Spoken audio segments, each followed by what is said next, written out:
Welcome back, our listeners, to a free, publicly available episode of the Pill Pod. It's, one sec. It's number 149. It's our Halloween episode, only 1 month late.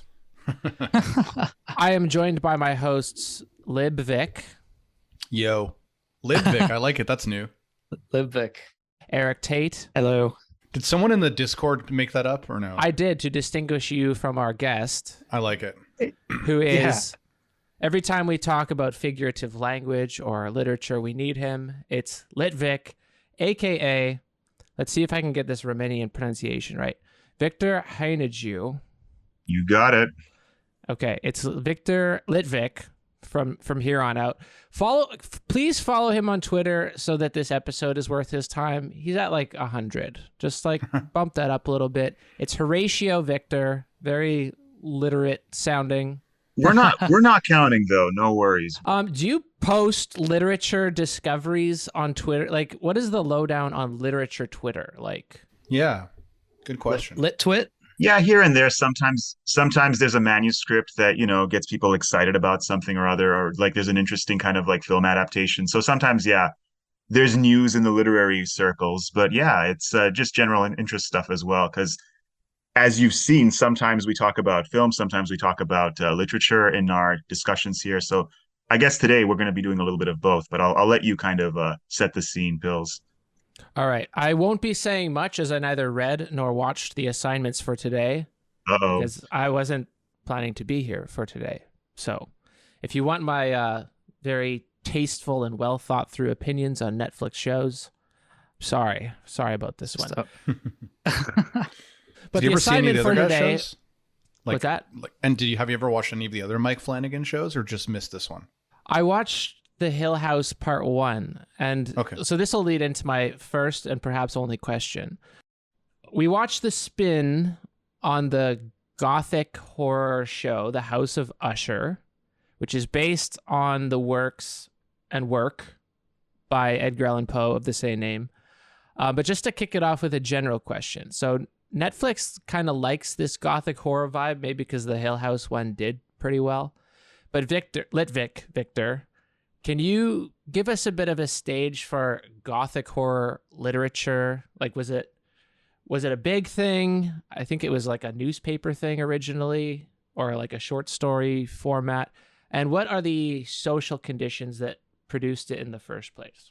Ooh. Yeah, for sure. So for that, you'd have to go back even a little bit before Edgar Allan Poe. We're talking the early 1800s, almost late 1700s, with novels like The Castle of Otranto by Horace Walpole, and kind of just, it's sort of an offshoot of Romanticism, which is a term more people might be familiar with in terms of kind of a focus on emotions, kind of passionate relationships, melodrama, not just Romanticism in the sense of romance, but really a sort of emphasis more on passions and emotions as opposed to the rationalism of the Enlightenment, right? So that's where you start with Romanticism kind of reacting to the Enlightenment.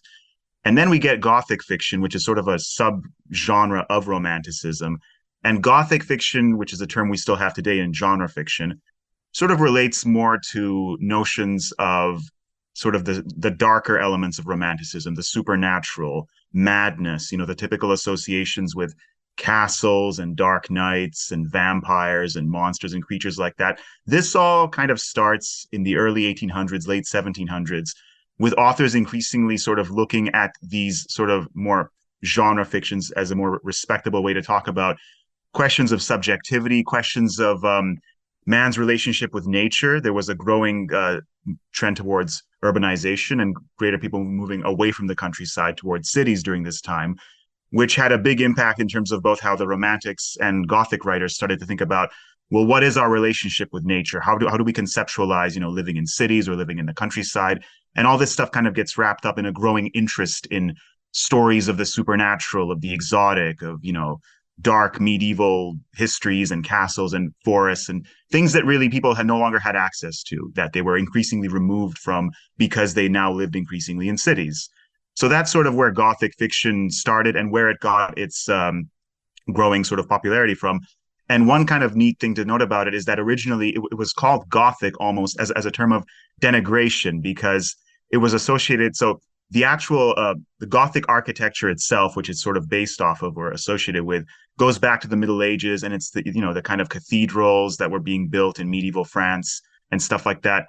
And Gothic architecture itself was a denigratory term to kind of just to refer to how uncouth and vulgar this sort of architecture was, because it was associated with a group like the Goths, which were, the marauding Vandals from ancient times. So Gothic architecture itself was kind of seen as not being respectable for a while. And then, of course, now we look at cathedrals as being these incredibly beautiful buildings and everything. But that's where Gothic fiction itself gets the name from. So because I was about to actually, I was going to ask if Gothic architecture precedes the literary style. So it does. That's cool. Just like postmodernism, baby. That's a great question. Yeah, because that would go back more to the Middle Ages. And Gothic fiction so often deals with kind of, neo-medievalism and looks towards, again, cathedrals and castles and these kinds of dingy, ancient or medieval environments to sort of tell their stories. So that's just kind of the lowdown on how Gothic fiction sort of got started and how we get to somebody then like Edgar Allan Poe writing in the US, whose audience would have been even more interested in, these fantastical stories about far off places or, murders and mysteries from Europe, especially because increasingly they were living in cities. They didn't have access so much to the sort of historical or natural landscapes that these stories often dealt with. But Eric, I know you're also a fan, or you have some interests in this genre of fiction. Is there anything else that you think is worth noting just to sort of set up this miniseries in terms of Gothic as a fiction? I mean, in a way, Gothic literature is right there at the origin of the modern novel, really, because you kind of have, I guess you have Cervantes writing maybe in the 17th century, but then Horace Walpole is probably the first Gothic literature writer. I think Foucault thought it was Anne Radcliffe, contemporary of Walpole's, but they're both really famous writers. Yeah, and it was part of this sort of, it's interesting that about literature news, because, people hunting for manuscripts and stuff, this was like a big Renaissance thing. People would be going into churches and trying to find old, ancient works that have been lost and sort of revive them, translate them, whatever. And that's how the first Gothic book was, Horace Walpole's Castle of Otranto, was presented, with the narrator pretending to actually be like an explorer who's found this ancient Italian manuscript and has translated it for us.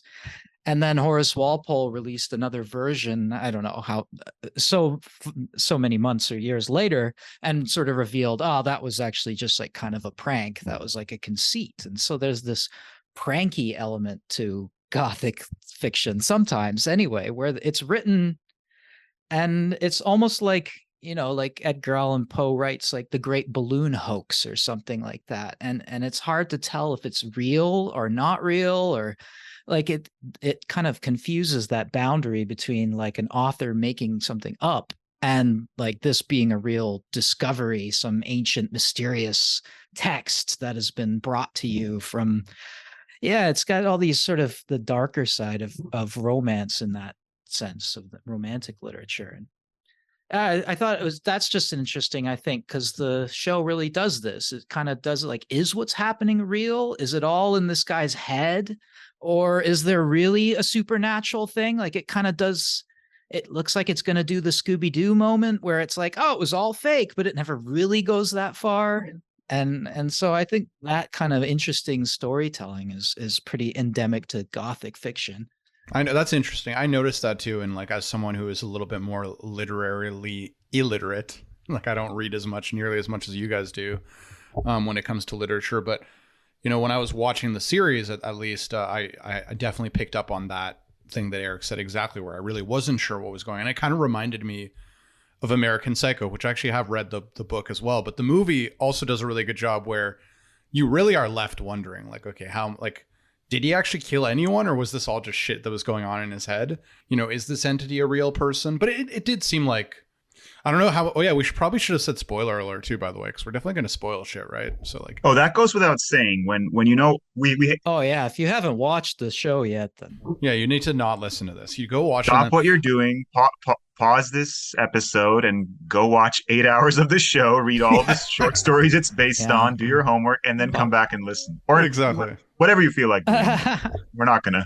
And some people don't mind spoilers, but there's the warning. Well, let's put it this way. Our host, the esteemed Billmaster, has neither read the stories nor seen the show, I think. So there you go. This is a sacrifice I'm willing to make, is to have the stories I haven't read and the show ruined for me to put on a good show. Yeah, exactly. So I don't know how much more we want to talk about the series. I mean, I know, like, as someone who didn't know that much going into it, like, I've been a fan of Mike Flanagan, I think is his name, all of his miniseries, like his horror miniseries. It started sort of with the House of The Haunting of Hill House, which was very scary. I thought they did a really good job on that one. And then there's the one that takes place in the British countryside, like Bly Manor, I think it's called. And then Yeah, I really liked the Hill House. Yeah, that was great. Bly Manor was pretty good. yeah, and did you not like the one Fall about of the House of Usher was great. Midnight Mass was the one, right, with the vampires? Yeah. That was fucking cool. I enjoyed that Yeah, one. this It wasn't this so much weaving scary. together of stories. You really get that sense of the weaving together of all these different narratives. I like the style that Flanagan has. I've liked all of his work. And then I kind of heard, oh, he's like adapting some Edgar Allan Poe story. And it wasn't familiar to me. So I kind of just watched it and didn't know. The only part in the show where I was like, oh, that's clearly Edgar Allan Poe is they kind of throw in these moments where the main character is reciting like poems from that I recognize. Yeah, The Raven, Annabelle Lee. And I have to say, like, so I recognize those and I realized right away, oh, this must be from Edgar Allan Poe. And for me, I have to say it felt a little ham-fisted to just throw those in. I don't know what you guys thought, but I felt like it was just kind of like there and I didn't know what it was doing. Maybe we can do our best to be generous to the showrunners and interpret perhaps the subtle connections that they've made with Poe's short stories. But yeah, at least on the surface, they name each episode after one of his stories. The characters' names mostly come from Edgar Allan Poe stories and poems. So Annabelle Lee, Tamerlane, Roderick Usher, of course. And much, or at least some of the plot lines are, shall we say, loosely inspired by some of the grisly murders in Poe stories. Yeah, like little bits and pieces of plots. Yeah. Exactly, yeah. So yeah. They all echo something in Poe, but it's never sort of wholesale. Yeah, it really just sort of sets up, I guess you could say, I mean, like a post-cinematic universe where, oh, there's this guy and this character and the black cat from that story, and it just. But really to build its own distinct story, right? Like, yeah, I wouldn't call it an adaptation. Yeah, I mean, even the namesake, right? The Fall of House Usher, the story itself very minimally resembles the show. Like there's Roderick Usher. Yeah, like Dupin's not in that story, but gets thrown in there. The short story has no details about an empire, right? Like a corporate empire. Whereas the obviously the whole story is like about a corporate empire and its fall. Maybe we can just start by considering then, how does the show, like, what is the show's main plot line? What is the story about as far as the show goes? And then see how much, if any, of Poe's stories can we kind of see as being more faithfully perhaps preserved or adapted in the overarching story of the show. So yeah, as you mentioned, Litvic. I'm glad you chose such distinct names for them. Yeah. That's going to clear up so much confusion. Thanks, Pels. Hey, I, for one, am never going to confuse them. Over the show kind of starts off with the death of all these children. We don't know how they've died yet, but Roderick Usher has buried the last of his children, and we have kind of find out how corrupt this family was, how each of the children died throughout the course of the series. And I guess the sort of framing narrative is Usher's longtime nemesis, this detective extraordinaire. He's I think, U.S. attorney in the show, but Auguste Dupin, who is a famous Poe character. He's basically the first modern detective of modern detective fiction. He's the one interrogating Usher in his crumbling, derelict home.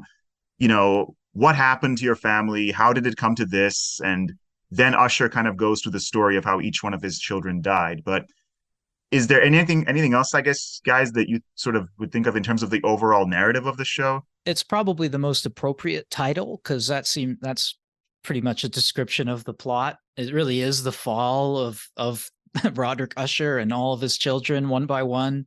And there's that sort of supernatural element of they met this woman named Verna, which is an anagram of raven, in a bar, and she sort of cursed them. Right, she's sort of predicted their future / sort of cursed them / they sort of made this oath themselves voluntarily. But it was just sort of, I mean, I guess this is kind of end game stuff, but it was like, all your kids are going to die. Basically, you're going to see everyone else in your family die, and then In you'll be exchange the for last one. It's so it's like sort of it's almost like an ancient myth kind of driven thing, the prophecy where you're going to die. Don't know exactly how, but we know it's going to happen. And now here's the interesting part: how, because the show opens up with newspaper articles about the deaths of all the kids, and so okay, this is going to be told out of order, and we're starting with the frame narrative, which is after the action, and then we're going to go back through a load of flashbacks, which are mediated by the conversation that Dupin and Roderick are sort of having, which is like the frame narrative. Well, it seemed like that whole aspect of it struck me as just that classic myth of like the making a deal with the devil, right? It's like you have you want to make sure that you have wealth for the rest of your adult life, but the cost is going to be that like you're going to have to watch all your children die, basically. Yeah, and the fall of a powerful family. That's what we love, right? We love to see powerful people fall from grace. The very old appeal. And that's where the show's modern focus kind of, I think, really comes into view because, yeah, aside from the interest in celebrity culture and the billionaire class and things like that, there is this satisfying sense of this kind of being like a morality tale of these rich pharmaceutical types getting their come-ups, kind of loosely sort of probably based off of actual families. Like I think the Sackler family is one likely inspiration, the people who ran OxyContin and things like that. And the idea of the people responsible for the opioid crisis, especially in the US, kind of having some sort of divine justice served to them, at least in the show, through the figure of this mysterious woman, Verna, who doesn't seem to age. She's present at all the times during the show's kind of, the Roderick Usher's life. And she seems to be the one who, as we noted, both Roderick Usher makes a sort of deal with the devil with her to begin with, and then she keeps coming back throughout his life and his children's lives and sort of also judging them, interestingly, and sort of giving them a chance, perhaps to redeem themselves, but usually just staging very elaborate ways to murder them all. So yeah, it wasn't clear to me that she actually was giving them a chance, though. Like I think, weren't there certain moments where it actually seemed like she was explicitly making sure that they died? Like even with Prospero, right? She said, you should stop this. You should stop this party. Kind of gave him the choice, but maybe like knew he wasn't going to. Yeah, it's true. With that one, it kind of seemed like she did. But then in other ones, like, wasn't there other ones where you see her like explicitly like creating the conditions where they're gonna die? Like maybe with the orangutan, is that? Yeah, she didn't really stop, but she sort of told her you can't go in there, right? Like she was, if the family wasn't each family member was just so pushy, they just want what they want, and this person can come up and be like, you're gonna die if you do this. They'll be like, fuck you, who are you to tell me? And then they just storm past. Like it kind of just shows how horrible each individual family member is, because they don't listen to this future seeing ghosts advice, which anybody would. If you saw a ghost that could tell the future, you would listen to their advice, right? Not if you're an usher, of course. And you just listen to your own voice and nobody else's, because all the ushers are such assholes. I mean, I think in the end it even suggests that maybe Roderick Usher was doing all of this. Like it leaves it open, right? Even the party that Prospero threw, right? All the staff mysteriously walked out right before the big moment. The lady was seen on the cameras. Like other people have seen this mysterious ghost woman, but it's still kind of unclear whether this is because Roderick's telling this story to Dupin. You can't forget that this is all just sort of dramatizing. So these elements could just be Roderick's story. And, he's the one who kind of fucked his sister up in the end too. It wasn't the ghost.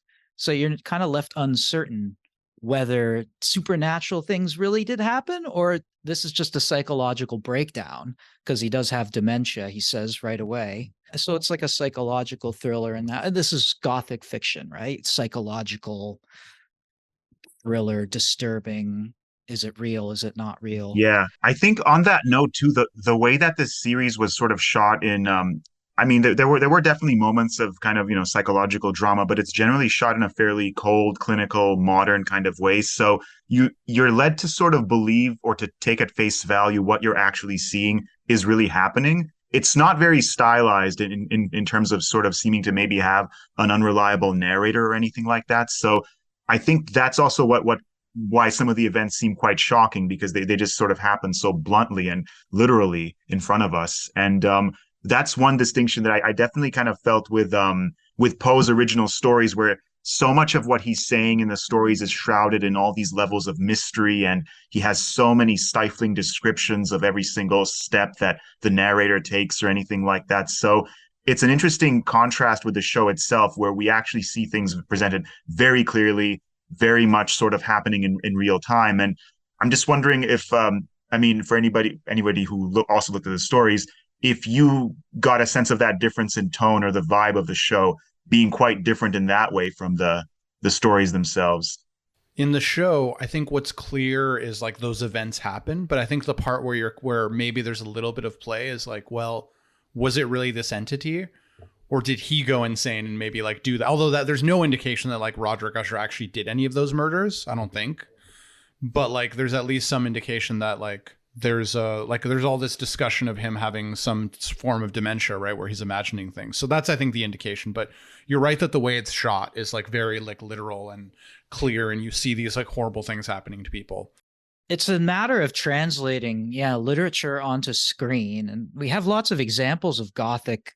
I mean, one of my favorite, Gothic sci-fi, Blade Runner. That's a great example of kind of Gothic fiction that's been sort of translated onto the screen. And so those elements of lots of darkness, lots of like light dark shots, confinement, interiority, being buried alive, psychological terror.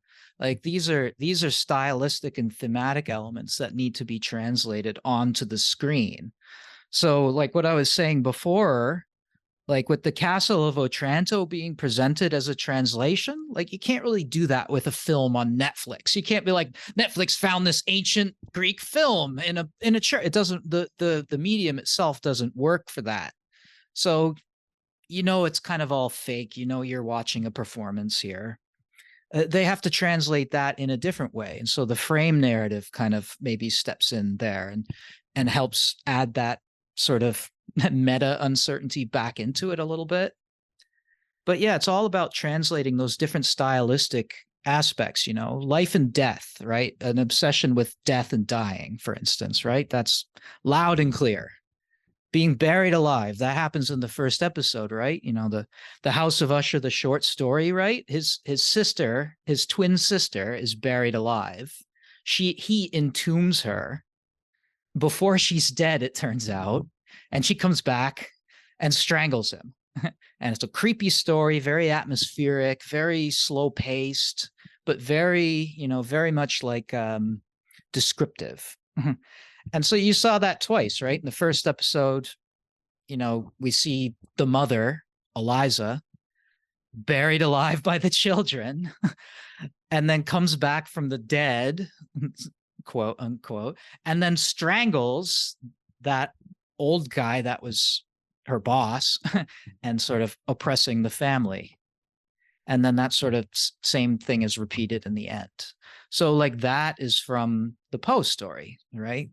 But it's stretched out into this broader, that's why I said he kind of takes bits and pieces, and the whole thing is more like an homage than an adaptation, because it's got its own thing going as well, especially with the pharmaceutical subtext. It's not like there was a company manufacturing absinthe in the 1800s, which Poe wrote a story about. So that's definitely a much more modern element. But I think, yeah, one of the stories which it's most closely at least grounded or starts with is the fall of the House of Usher itself, because that's one of Poe's actual short stories. And that seems to be the foundation that it then throws all of these other kinds of subplots and everything into that.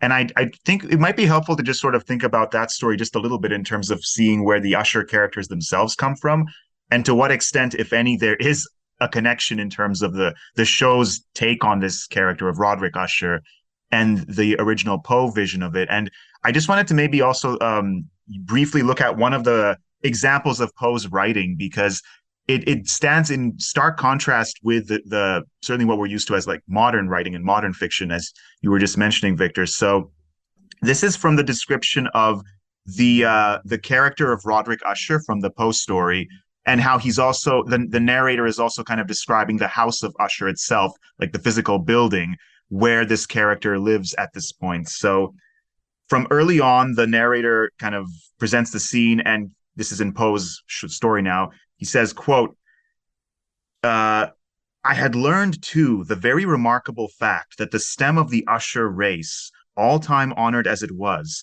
had put forth at no period any enduring branch. In other words, that the entire family lay in the direct line of descent, and had always, with very little trifling and very temporary variation, so lain.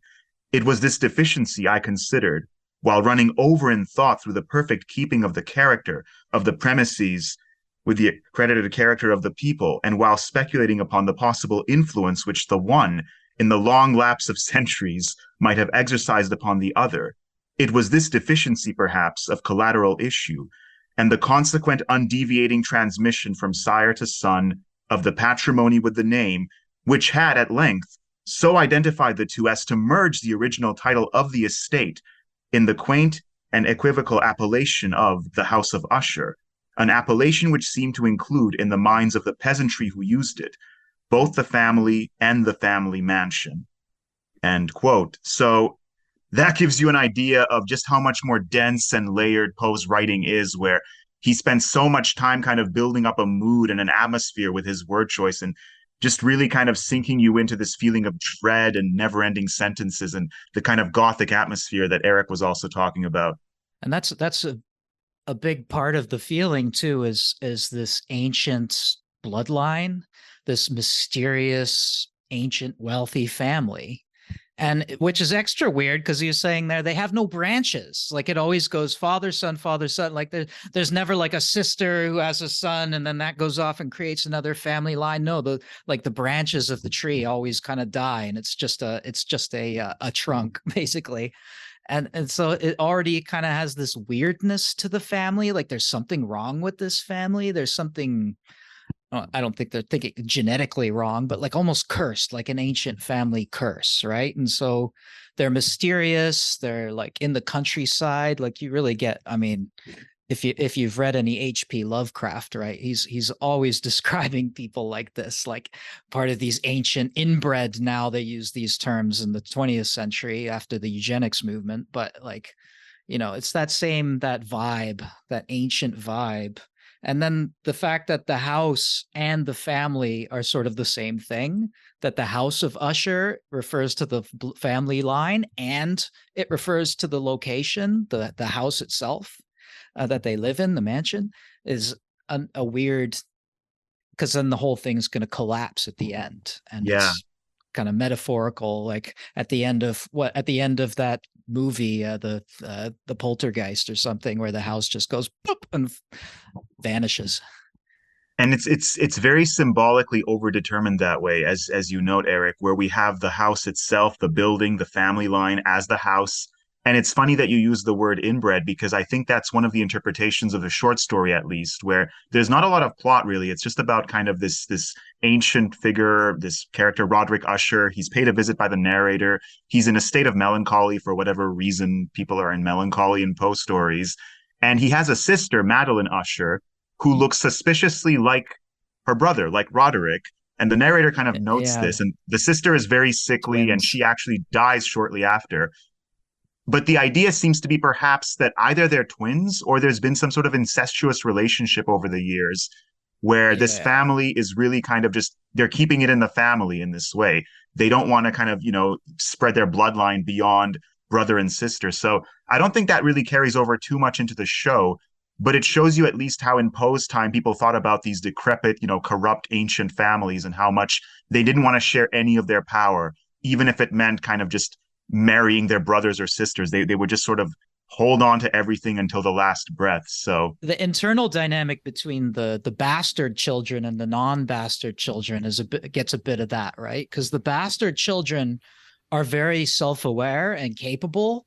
And the like Froderick, they jokingly call him, one of the say like the non-bastards, is just fucking useless. So there is a little bit of that translated kind of obscurely. Like perhaps the purebred ushers are extra fucked up, whereas the bastards are just sort of a little bit fucked up. Yeah. I was going to say also that I think the one way in which the suggestion from this short story about the incestuous relationship, it's because I didn't read the short story when I watched the show. And when I watched the show, it's funny because I did feel like the closeness of the brother and sister did seem like kind of weird, like how close they were. Like it definitely didn't cross the line where like closer than he was with his wife. Yeah, exactly. Like it didn't cross the line where you thought that they were like having sex or anything, but like you definitely were like, wow, like they really are like a package deal. Like those two, like they're together all the time. They make decisions all the time. Like it was like, so I think like maybe that's the way that Mike Flanagan kind of took that interpretation. And I feel like he just decided to make the brother and sister characters like really like unusually close, or like kind of like a team deal, like a package deal where they're literally scheming and making decisions all the time together, right? And they even schemed the murder of his boss, right? Like at work together. Which, does that part come from one of the Poe stories, or did I miss that? Oh yes, that is one of the famous grisly dark stories, the Cask of Amontillado. Oh yeah, right. Where right. It's a very quick story. It's actually set in Renaissance Italy, where during a carnival festival, there's this unnamed narrator. I think Montserrat perhaps is his name, and he lures his great rival Fortunato, note the name, into his cellars, promising to give him a cask of this fabled wine called Amontillado, and he lures him down there into the deep, dark, dank catacomb of a wine cellar. And he sort of traps him at one point, and he starts to entomb him with bricks, brick by brick, just like in the show. And yeah, this guy's looking at him like in horror. What are you doing to me? Why are you doing this? And the narrator just keeps doing this. And the whole idea is like, it's for some unknown reason. Revenge. Revenge is all that you need. Yeah. And the motivation is unclear. And the show gives you the motivation, right? It's to take over the companies. So they murder and of course the sister's involved in the show, right? So it's not just like one person, and they do it together. They're complicit, and that's a great distinction too, because in the shows there's less ambiguity. There's in terms of their motives. Yeah, there's less of that mystery or dread of like, why is this person killing someone else? Like in the Poe stories, often there's no motive really. It's just this sort of, heightened sense of almost madness that sort of pervades the psychology of some of these characters. But in the show, it's very clearly done for profit. And I think that's the more modern emphasis where, you have these ruthless wannabe billionaires, whatever, new money, and they're just doing everything they can to acquire the company, to acquire corporate power. And I think that's an interesting sort of, I guess, contrast with how the original family in the Usher story by Poe is just sort of this old world, wealthy, corrupt aristocracy, and they're, living in this ancient mansion. Whereas in the show, they're more of, this upstart pharmaceutical company who kind of got to where they were by ripping people off and ultimately, causing the opioid crisis. But I think that tells us a lot about the different kind of villains that we have in mind when it comes to the wealthy or the upper class these days. It's interesting, though, that in the show, in a way, they are the rightful family, right? Because they're like the bastard children of the head of the company, right? So like there is that kind of double play where it's like, yeah, they're new money and they're taking it. But I don't remember them actually saying explicitly kind of like that they're doing this because it's actually rightfully their right as the real children. But I feel like that's the implication in the background, because you kind of know that they're actually his children, like the CEO's children, but they're bastards, right? And that's where that theme of like, well, I don't know if it's a theme, but like that's where that through line comes, where he's obviously going to keep all his children because he's not going to do what was done to him as a child, right? Where he's not allowed into the family fortune because he's a bastard. you're right that all the Poe stories, there's a kind of horror to them because you just like don't know why. It's just like these horrible things happen. It's like, and maybe some of that has to do with like the horror of kind of like the possibilities of modern life being surrounded by all these people and you have no idea what any of them are capable of, right? So it's like kind of expressing that potential, that possibility. And yeah, definitely like this more modern retelling and kind of synthesis of all these stories is much more of almost premised on a rational actor model of human subjectivity, right? It's like they're all doing something for a very narrow, specific reason, right? They take this deal with the devil because they're like, well, yeah, maybe it's worth it, or like kind of They want to change the world, right? exactly. So that's the pretty goal. interesting. They're going to change the world or kill everyone in the process. I think that this also comes back to, I guess, kind of competing views, not just of human nature, but also of the natural world itself, because that's one of the things that definitely in the 19th century with Romanticism and Gothic fiction and stuff like that, the idea was that nature, it was like decidedly anti-rationalist. The argument was you can't interpret nature. You can't understand everything in the way that Enlightenment thinkers seem to believe that they can. It's that you have to be sort of a little bit more humble about man's or, humankind's ability to understand the world past a certain point. And that's, I think, represented in a lot of Poe stories, even in a famous poem like The Raven, where, the bird shows up in the narrator's chamber and he keeps asking the bird, why are you here? What are you doing? Or do you have any relation to my dead wife, Lenore? And the raven just keeps mocking him, nevermore, nevermore. There's no way to fully understand why the raven's there, what the relation might be with the narrator's wife or anything like that. So in a way, it's a failure to read those kinds of symbols. It's a failure of interpretation. You can't understand the darkness past a certain point. And I think that's something that it's a very kind of Gothic impulse to sort of say, past a certain point, it's just nature and madness and the unknown.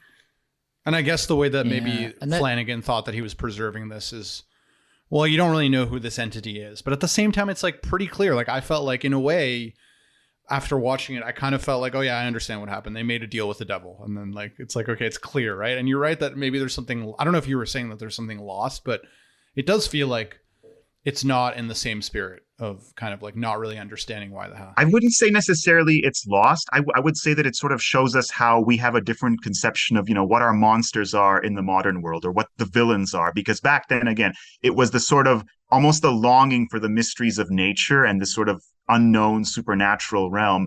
And I think nowadays it's more like we have a sense that we know who the villains are, at least, or we like to think we know, a certain members perhaps of the billionaire class or the scheming corporations or whatever like that.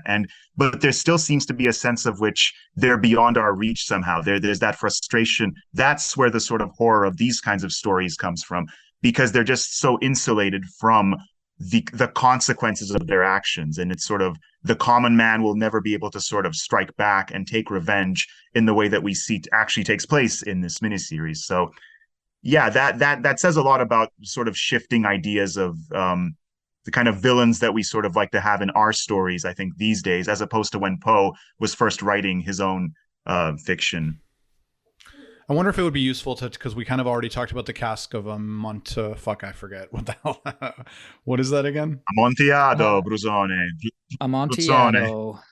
About how that fits in. Maybe it would be useful to just kind of go through, okay, like what are the other kind of like overt uses, like where are all the stories? So I know that you asked us to read the cast of Amontillado, and then you also asked us to read the Masque of the Red Death, the Murders in the Rue Morgue, and the Fall of the House Usher. So we kind of talked about the Fall of the House Usher already, how there's not much of a plot. It's just this thing that happens.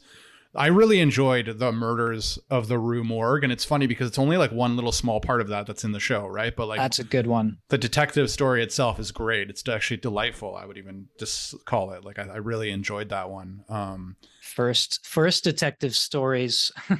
Yeah, I mean, you could really tell. I remember we did the Purloined Letter on this podcast. I don't know, probably like a year ago or maybe more, and that one we talked about how. Because that one also has Dupin, right? This detective character. Yeah, I think there's 3 of them that have Dupin. Exactly. And I would say that in this story, more than the Purloined Letter, at least I felt, I felt like in this story, the kind of inspiration for Sherlock Holmes really came through more, because like a lot of the story, I want to say maybe even a majority of it, is just kind of him going through the different reasoning, right? Kind of like reasoning out, kind of like eliminating, you know, what seems impossible, and then whatever remains, you know, however improbable, must be the truth. How did the murderer escape? How was the person shoved halfway up the chimney? That would take like 4 strong men to do it. And then at the end, it's like, oh, it was an escaped ape.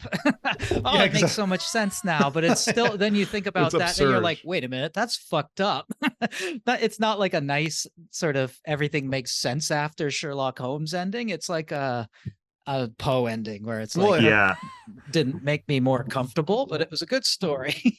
And then I guess in the show there was an orangutan murder, right? Wasn't there? It's like, which part is that? Yeah. At the Rue Morgue. Well, the place they jokingly called Rue Morgue, but they called it the Rue Zoo because it was the test center where they would do the animal testing. Oh, right. The animal testing. Right. Okay. Yes. So that was, again, like very minimal, except for the ape murder. That's Rue Morgue, definitely. But there's no detective. Dupin comes out of those. Just Dupin being there, and the whole frame story being almost like an interrogation or a confession, which is a device that I don't know if Poe used that sort of confessional retrospective device too much. It's more we're sort of getting like installments of a story, or you know, like Dupin comes in and then he tells a chunk of what he's figured out, and then he leaves, and then we hear some more stuff, and then Dupin comes, we get to hear some more of what went on, and I mean, there's a bit of that in how Poe actually writes.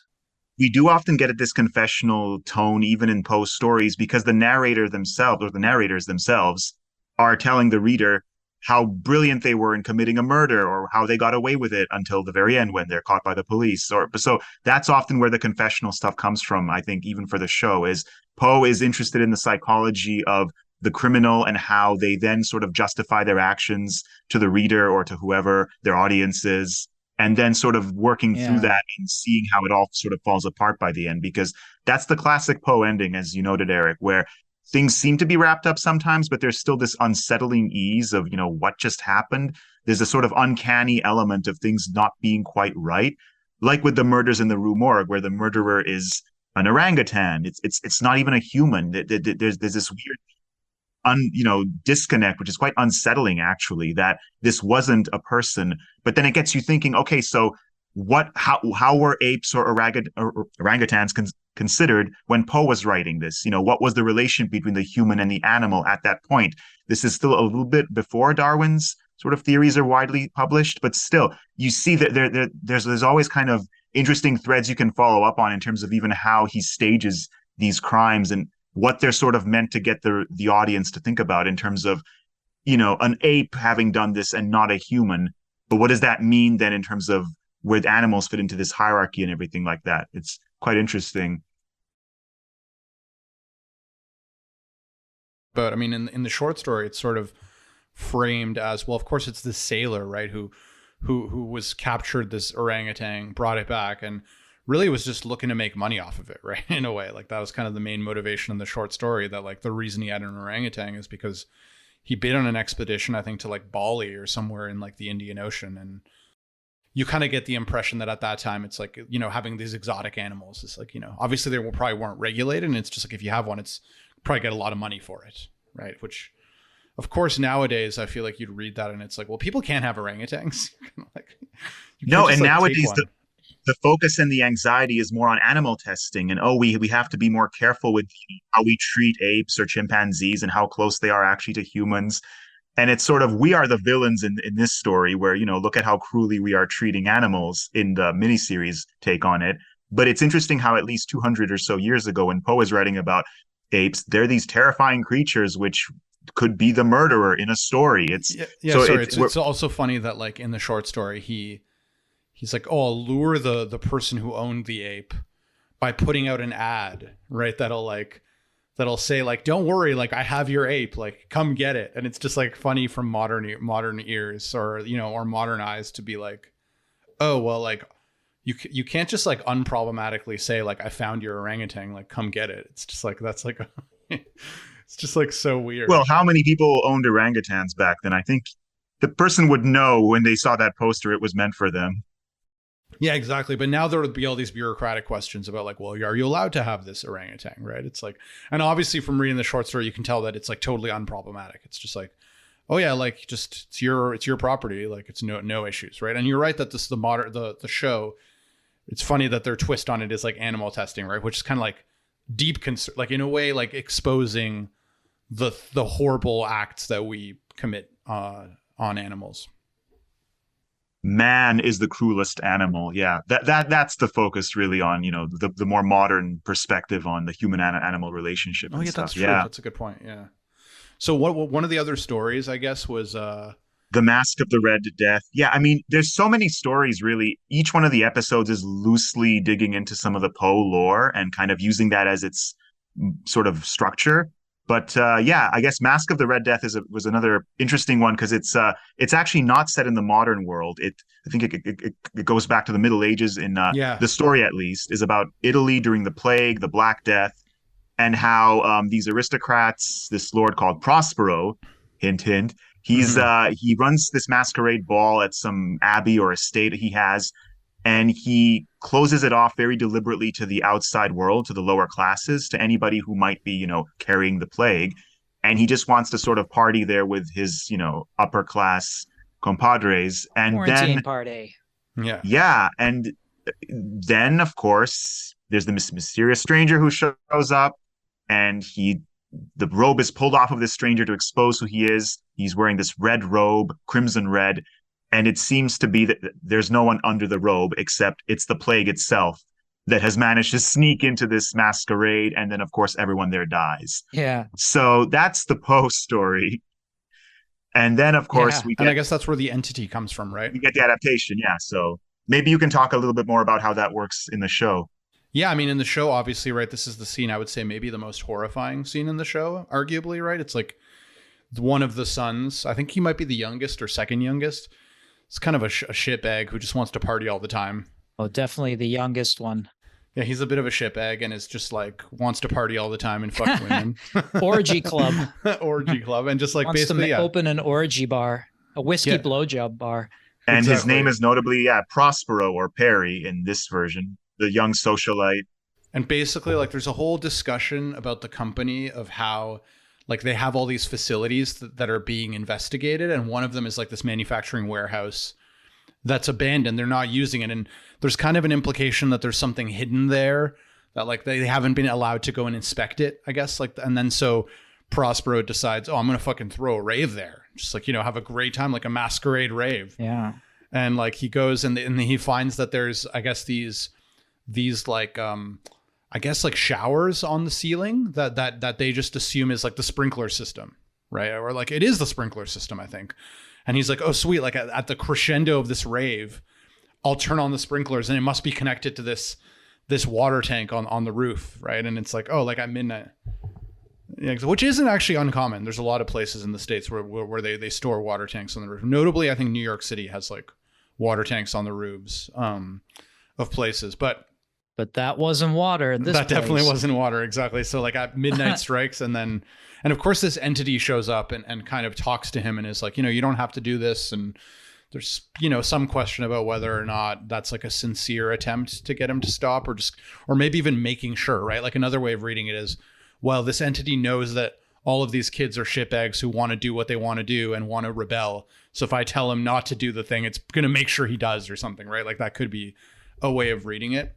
But yeah, and then of course at the midnight strikes and then it's obviously this evil corporation was storing some kind of strange toxic chemicals in this tank, and everybody in the party gets like burned, their skin peels off, and like they all like turn into fucking just melted into a puddle of people. Yeah, exactly. It's pretty shocking. But then in the short story, I guess it's not so much a chemical, right? It's rather that they all like succumb to a disease.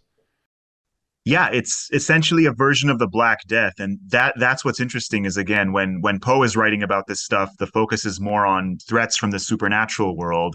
But when the show adapts it, it's no, this is a man-made kind of virus. It's something that it sort of comes back and affects Prospero now in the upper class, and they sort of get a taste of their own medicine, almost like literally. But it's otherwise the structure is kind of quite similar to the story where there's this big party, like a rave, a ball, and everyone in there who thinks they're safe is actually they find they can't close themselves off from the outside world. However you want to kind of read that or interpret it, there's a sense in which they can't isolate themselves from the rest of humanity.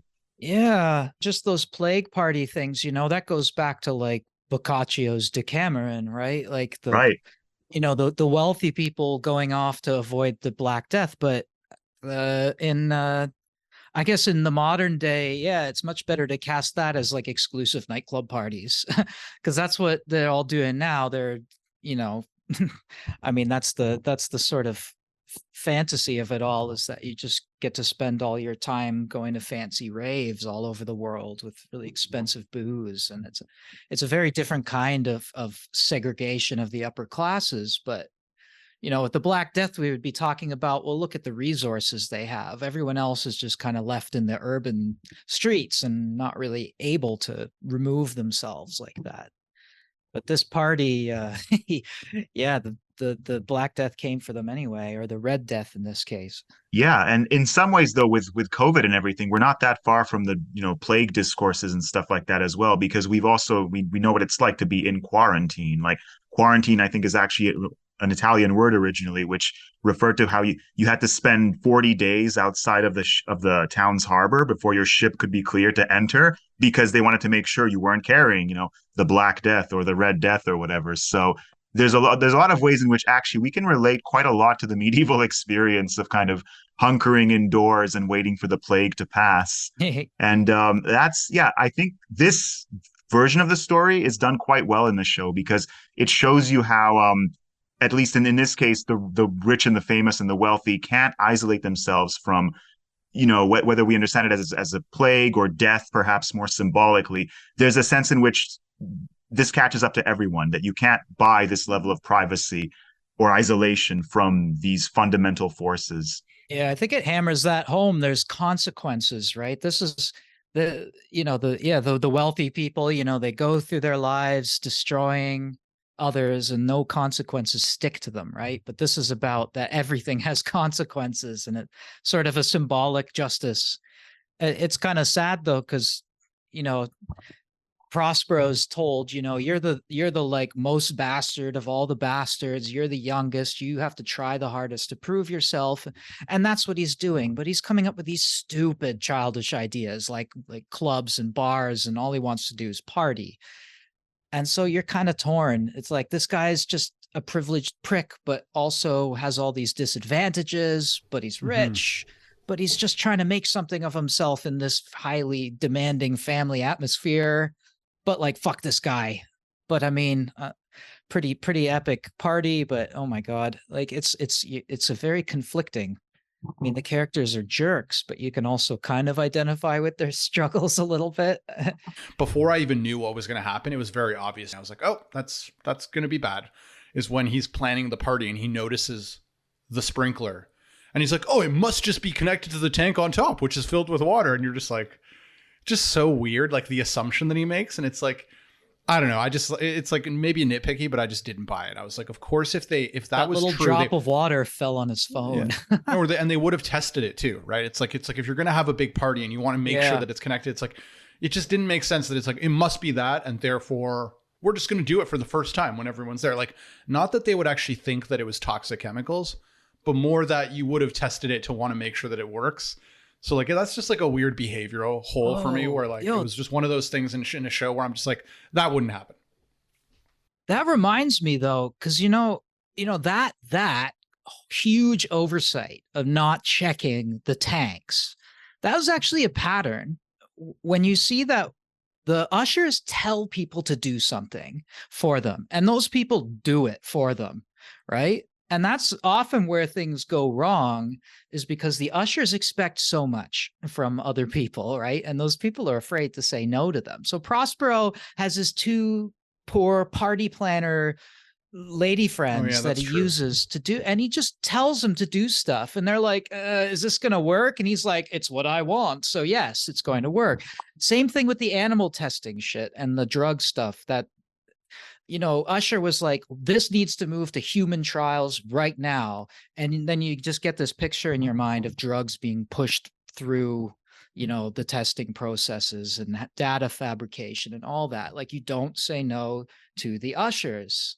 Same thing with that guy who's trying to replace the cat that he's just drunkenly murdered, and the lady in the store. It's like, actually, this cat's spoken for, but like all these ones are going to be put down at the end of the day. If you want one of them, he's like, I must have that one. And then shit hits the fan again. He goes nuts, and the cat is involved in that too. Yeah, you're right. Like, it always seems to be like the ushers tell someone to do something for them. They're so afraid to say no that they will do whatever it takes, even if it's a ridiculous idea, and they will hide the fact that this idea is not going to work. Like, this investment is going to yield nothing. And they'll hide that from, so That's like, it's like the wealthy people want the stuff, the ushers want the things they want, and they don't know that it's unrealistic and improbable at best. That's a good point. And it's going to hurt a lot of people. That's a good point, because you're right that I forgot that in that scene, he does just tell his minions to go be like, I want you to hook the sprinkler system up to that tank. So like, I guess it's plausible to think, well, they just did it and then didn't check it. I won't take no for an answer. But at the same time, it's like, how do you connect it to the tank without seeing that the liquid is actually going through? Like, I don't know. I just still was just, I mean, like, again, they might have known and just done it. They might have just been like, fuck this guy. But I guess they would have left if they really knew. Yeah, exactly. Still. It's almost a critique of how much the rich are able to delegate these kinds of responsibilities and just rush things through and have things done for them. And when that backfires, as it does so spectacularly here in this episode, in this story, we kind of see, I think, what the intention might have been, at least in the sort of the morality play aspect of it, where, a character here was clearly acting in a certain way, and their death sort of corresponds to their crimes or their sins in a way. And that's a running theme through the whole show, where it's not a coincidence how each of these siblings, Usher's children, how they all end up dead. It's sort of loosely related to their crimes or their sins. Yeah, no, for sure. I think that's that was the Masque of the Red Death. I think the next there's death so many. Yeah, I mean, was the Black Cat one, where this Black Cat sort of torments him psychologically. But again, it's like the Black Cat, it's hard to tell if it's real or if it's just some kind of paranoid delusion that this guy's having because he's grieving and on so many drugs. Yeah, and in the story, the Black Cat from Edgar Allan Poe, of course, it has a similar setup where the narrator has this he has this affinity for animals, and among his other pets, there's a black cat. And his wife sort of thinks that cat's a bit sus. You should give it up. And the narrator, he doesn't see it that way. He likes this cat. But then some kind of madness comes over him. He actually starts to grow distrustful of the cat. And at one point, he gouges one of its eyes out just in a fit of passion or something, or rage. Yeah, paranoid. Yeah. And then, long story short, events escalate. The cat is killed, but then the narrator's house burns down mysteriously the next night. And eventually another cat shows up, which looks just like the cat that he killed, only it has some sort of a white belly. It's a little bit different. And when the narrator tries to kill this cat as well, the wife kind of tries to get in the way and save the cat. So he just kills his wife as well, no problem. And then he buries the wife to sort of, keep that out of the harm's view. And eventually the police show up. They're like, okay, your wife is missing. What's going on? And the narrator is very satisfied with himself, kind of like in the Telltale Heart, that there's no way he can be caught here. He's hidden away the corpse of the person he murdered. But there's a noise that comes from behind the walls. And all of a sudden, the narrator realizes, oh, no, I left the cat with my dead wife's corpse. And the cat gives away where the body was. So it's a little bit like the Telltale Heart. But it also kind of gets back to this question of just how symbolic is this black cat business? Like, how much is this in the narrator's head? How much is it their own paranoia being projected out? And I think that comes across a bit in the show as well with the black cat episode. And I think that old conceit that, guilt will sort of tear you up from the inside. The mind will give itself, the guilty mind kind of gives itself away.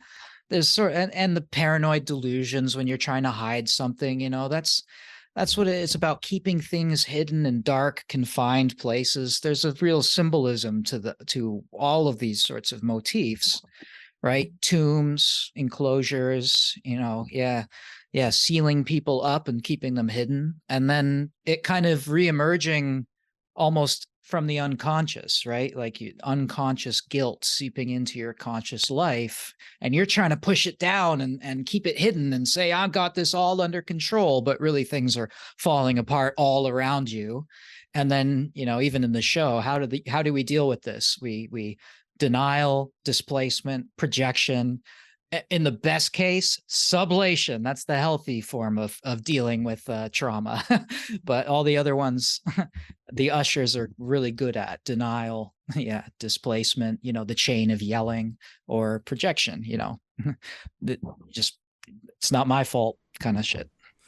Can I jump in here maybe to discuss horror a little more generally as a genre? Because horror more generally as a genre, at least in recent years, as compared to when we were maybe teenagers or younger, it seems like there's an attempt to make horror as a genre relevant, which seems to be, there's a demon, but the demon is actually depression. Or, there's something haunting you, but it's actually the trauma of your childhood. And this one, I mean, not having watched it, but listening to your analysis of it, it's like trying to put Succession into a horror genre by killing rich kids. But the rich kids are, the kids are dooming themselves because they're just assholes. So we can't really be afraid of anything because it's TV and we're oversaturated by images and all this. But putting the Sackler family in, and animal testing, human trials, opioid epidemic, everything that you guys have brought up. Yeah. Does this work with the Gothic references, or is this like, we're going to make horror a relevant genre again and then just stuff everything into it? It's trying to put a face and identity on something that in Poe, like Poe's atmospherically, it's always a nondescript dread, a dread from nature, or a dread, why is this raven hanging around, or the Lovecraft creepy and atmospheric. Yeah, that's exactly right. That aspect of the supernatural, it seems like they're trying to make it too relevant that kind of loses the dread a little bit. Maybe we'd want a more straight up adaptation of Poe rather than an attempt to make Poe relevant.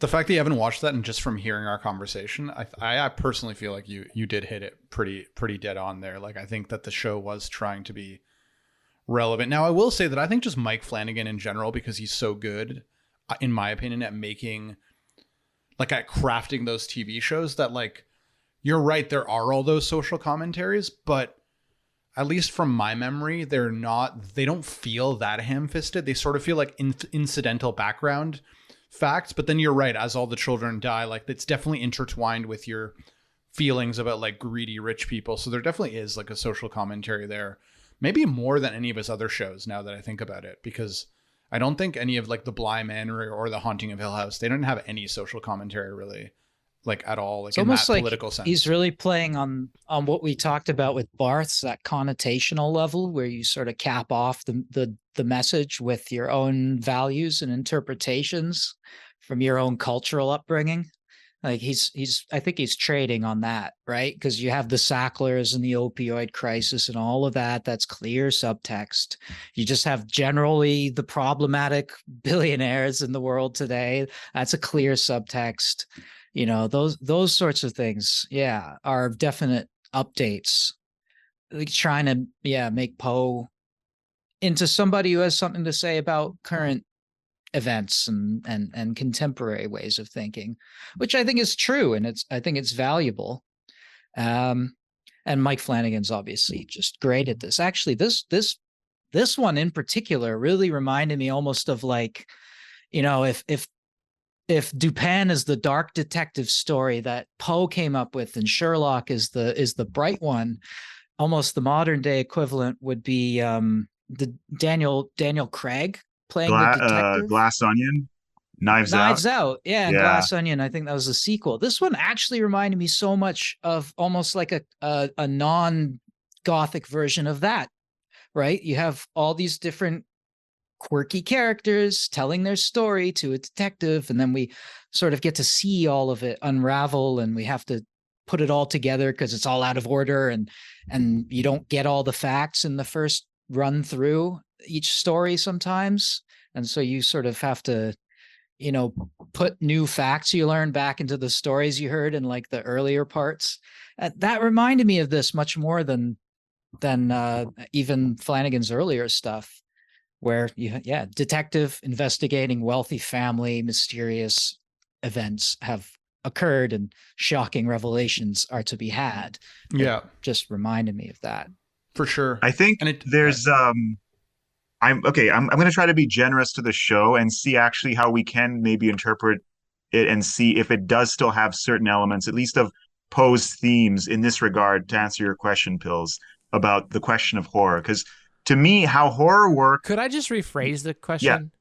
Because my question is actually a little more simple. Are we as a 21st century audience compared to a 19th century audience just actually too dumb to be able to cope with a nondescript existential dread or a nondescript fear?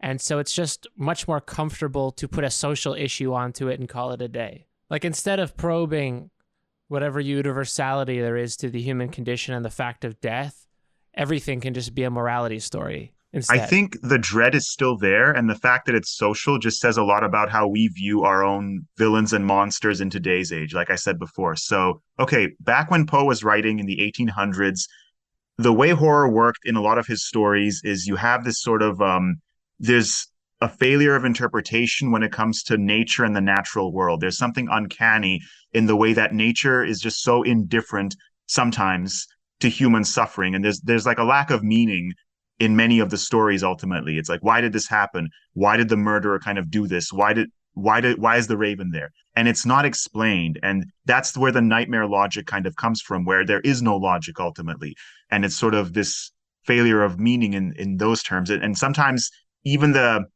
line between what's internal and external, like you talked about, Eric, where we have these spaces and we're not sure if we're dealing sometimes with what's in the narrator's mind or in the world itself. Mm. That line gets blurred a lot. So again, that all feeds into the more classic version of nightmarish sort of horror.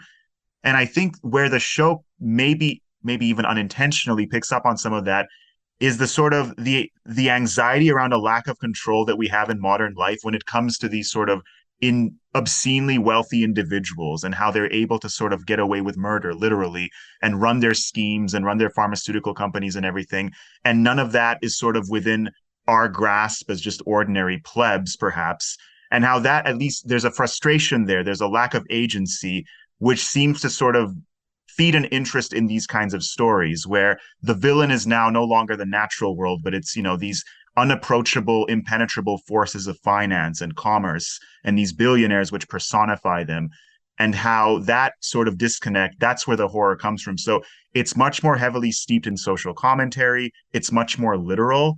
It's not a supernatural force. It's a family. But our displacement, our lack of control in relation to these forces that seem to run the world, I think there's a lot of anxiety there that's very ripe for a horror story, be it this one or something more modern. but we do get to watch them get their comeuppance, though, right? So like the show, in a way, does like give the kind of modern satisfaction of seeing, because this entity, like, right, there's one way in which seeing this entity, this kind of devil, making a deal with the devil character, as just being that, right? Like some kind of like, but there's another way of looking at her as being like, well, she's like justice embodied or something like that, right? Like she's dealing out justice against like the rich, greedy, self-interested kind of like billionaire class. Yeah, she's almost like the not the voice of conscience, but like, yeah, like the sort of revenge almost. Well, again, her name is Verna, right? Raven, and she kind of doubles as the Raven, and so it's kind of a, when Usher passes out at one point and then he's looking straight up and there's a raven sitting on the fence looking down, like, remember you made this deal kind of thing, or you chose this path, and here it is now unfolding. It's kind of very fatalistic in that way, right? Where it's like, because we're not used to reading stories anymore that are like, we know the ending, right? That very old stories, often you know what's going to happen, and the interest is in how it's told. And so this actually dips into a bit of that, where it's like it gives the ending a lot of it. If you watch the first episode carefully, you know, you can kind of see where it's going. But nevertheless, the storytelling, this is, I think, Flanagan's specialty, is just, you know, this complex, multi-layered, multi-linear story that he's able to tell in a very satisfying way, I think. Otherwise, yeah, we don't understand, or maybe pills, maybe we're not too stupid. It's just tastes have changed a bit, and most of the horror is like, now, you know, you see ramp up tension, jump scare, jump scare, jump scare. Like that's kind of, but this one doesn't give into that. There's some jump scares, but there's not that many. It's more an atmosphere of dread and horror and paranoia and uncertainty as to what's real and what's not real, you know, and that is, I think those are just harder and more sophisticated feelings to deal with, that Netflix and Hollywood tend to dispense with those sorts of subtleties. But when you get a good director like that, or I don't know who else, maybe they're good writers and good cinematographers and stuff. He's probably got a whole team. Anyway, when you can deal with those things, then it works. Otherwise, it's just jump scares and creepy monster flicks. No, he obviously has a great team, because you notice Mike Flanagan uses a lot of the same actors too. Like throughout all the shows, it's like a lot of the same actors. But I wanted to say something to Pills's question earlier, because I think that he made me think, like, this question of, you know, is our modern audiences like too stupid to deal with kind of uncertain horror and kind of like what Poe was doing? Although Victor, you've been emphasizing the way that for Poe, it's like kind of the horrors of nature is like at least one of the sort of themes. And like, I was just thinking to myself, I was like, okay, like, is there anything that's like relatively recent memory that kind of takes like a technological spin, but it's just like pure, like there's just like no rhyme or reason for why. And like, for some reason I immediately thought, have you guys seen that movie Cube? Yeah. Okay, because that's like a really weird Canadian movie, and it's just like these people just wake up in these. That's like Saw before Saw was around. Yeah, I mean, kind of, but it's like a lot. But it is. But the thing that I think makes it different than Saw is like you never understand why the thing is happening. It's just like they just like wake up. Yeah, they're just there. They just wake up in this technological room, and it's like there's kind of a horror of technology theme, because it's just like, why would anyone create this building that has all these traps that kill people? You hear the characters speculating. And the first one to die was like the escape artist. Yeah, and you hear them speculating, and like one of them maybe was like some bureaucrat who helped build like the outside structure of it, but he had no idea like what it was. And like, I don't know, that's like the closest I feel like to giving a kind of, I don't know, I feel like I'm not enough of an authority on Poe to like say that it's like Poe like, but at least in the sense that it's you don't get any answers. Like, it's just like there's this pure horror. It's very technological. And you never get satisfaction about like to know why it's happening. It's just like people in a situation, and there's some like, you know, kind of allusion to bureaucrats and governments creating this, and no one really knows why they did it. And then at the end, like, you don't really get an answer. It's just like watching these people react to it. This anxiety as well, even in Poe, it definitely manifests itself sometimes towards technology and urban spaces and like crowds and things like that, for sure. So that is also, as I think the movie that you noted, Victor, kind of gets me thinking of Kafka kind of being sort of halfway between Poe and the modern world, where he goes much more strongly in his details about the sort of faceless bureaucracy and the nightmarish logic of institutions and stuff like that. So I think one other film in more recent memory that maybe evokes this feeling of kind of dread that can't really be placed is Enemy by Denis Villeneuve, which is one of his earlier films with Jake Gyllenhaal, which was actually filmed in Toronto. And it depicts Toronto. And not just filmed, but takes place in Toronto, right? Because a lot of movies are filmed, but don't take place. Toronto is kind of central because Jake Gyllenhaal kind of commutes from Toronto to Mississauga, and it's seen as like this nightmarish hellscape of condos and a yellowish. Yeah, he works at UTM, right? Yeah. So, and I won't spoil the movie, but it's one of Denis Villeneuve's less well-known films, but I think that captures pretty well the sense of unresolved horror, the kind of dread of living in a sprawling city where you don't really know anyone else, and ultimately Jake Gyllenhaal's character, he almost gets displaced from his own sort of identity in really weird ways. So that element of horror is still around. I think in a series like this one, Fall of the House of Usher, we have a more literal take on what's happening, where people are dying, and it's for pretty clear reasons.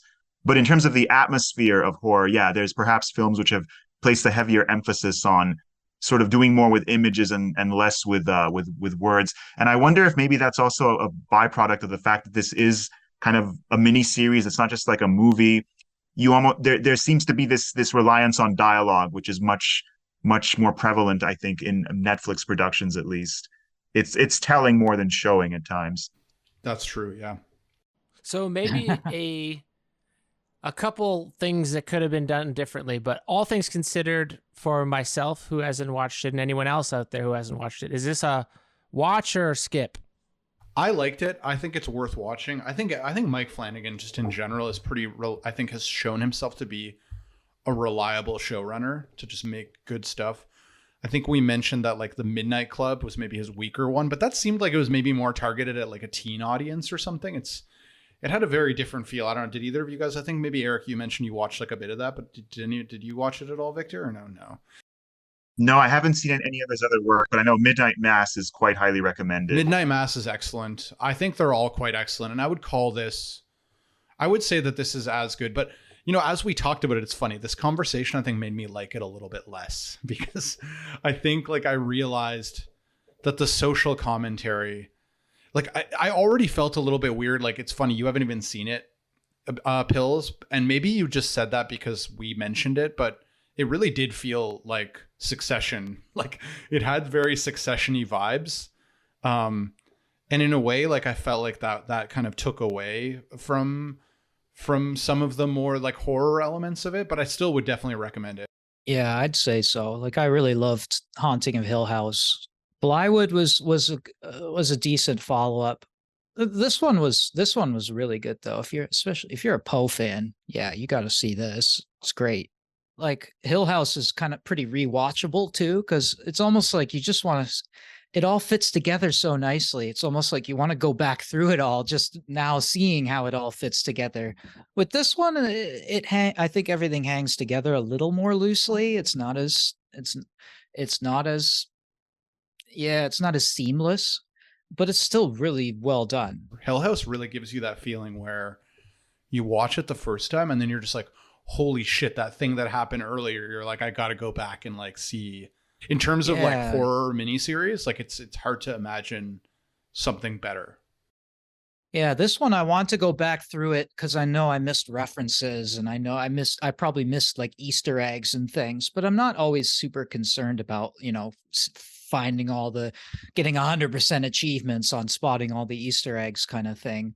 But when it's like an interesting storytelling technique that I feel like I didn't quite get, like, in the Hill House, right, that the bent neck lady and that scene where it just runs her through every single scene that she was a part of in the whole series. And you're like, oh my God, that's how it all fits together. Yeah. And crazy. It just like kind of there's that like mind blower moment there. And you didn't really have that in this. There's no sort of, there was no like, oh, it all kind of fits together now, makes sense. And here's how everything, it all just kind of, it is what it is. But it was really well done at the same time. And it's definitely a worthwhile show if you have any interest in this kind of genre. In some ways, even more for what it sort of says about the people who made it and the audience, because that's part of the interest here, where you see, okay, what are the monsters that people respond to nowadays? How do we define horror and who do we associate it with? And this show is very revealing in terms of what it sort of shows. How would you adapt Poe in a more modern context? So for that alone, I think it's quite interesting and worth checking out. And pretty much each of the episodes, as we discussed, references a Poe story. So if there's one or two episodes that you thought were especially kind of interesting, check out the Poe story. We haven't talked about all of them here. There's too many to go into, and see if that's the kind of style that you also kind of maybe vibe with. So yeah, I would definitely say check it out if you get the chance, if you haven't seen it already by the end of this episode. Yeah, I mean, it's hopefully you've spoiled already seen already. I'd say my one complaint is that I wish there was more Dupin. Like I hate that they included Dupin, but he was so peripheral. Like I wish he was there was you get one little, maybe two, one little glimpse of his amazing deductive skills in the flashback scene when young Dupin is in the house with Roderick and his then wife getting kicked out. And he basically just reads their life off of the room. It's like, you have two kids, one of them's sick. There's honey. You've been using it as like a home remedy. I can tell you're living hand to mouth. And you just see that shining of the Dupin powers of observation, but then it goes away and it's all a kind of confessional. Like I wish they didn't add the detective, but make it into a retrospective story, like one or the other, like make it happening in time, but Dupin is finding stuff out and it's not from Roderick Usher's perspective, or kick the detective out of there because he's such a cool character. He deserves way more screen time and more I agree with that. centrality. And just decide, okay, I'm going to make it from the perspective of the bad guys, right? That classic thing, right? It's from the perspective of the anti-heroes, all right? I think it's only a matter of time until Netflix or some other company mines the Auguste Dupin franchise possibilities, because he's the original Sherlock Holmes in some ways. Yeah. There's a lot of potential there for a movie or a mini series or something. That's a bizarre choice to mix those two up, because there's the Greek style where you get the prophecy at the beginning, so you already know the end. Yeah. But the literature trope of the detective is that the reader figures out the mystery at the same time. Yeah. Well, the wheels are coming Kinda off the show, both. guys. Nothing to see. Yeah. It is. I mean, I think, Eric, that's such a good point, because I did feel like the way that Dupin was depicted in the show, it's like he's sitting in the chair being like, and he's talking to Roderick Usher, and he's not quite depicted as a fool, but he's definitely depicted as a little clueless. Like he has no idea like why those things happened. Maybe it's because he's some sort of a positivist in the sense that like you can figure out everything through deductive reasoning. So like the fact that supernatural stuff was included, obviously that's going to stump a who's a positivist to some extent. So maybe that's the explanation, right? It's like he's obviously not going to be able to anticipate supernatural phenomena. Yeah, I mean, other than that's the thing that bothered me. Everything else is great, I think. And I enjoyed spotting the references.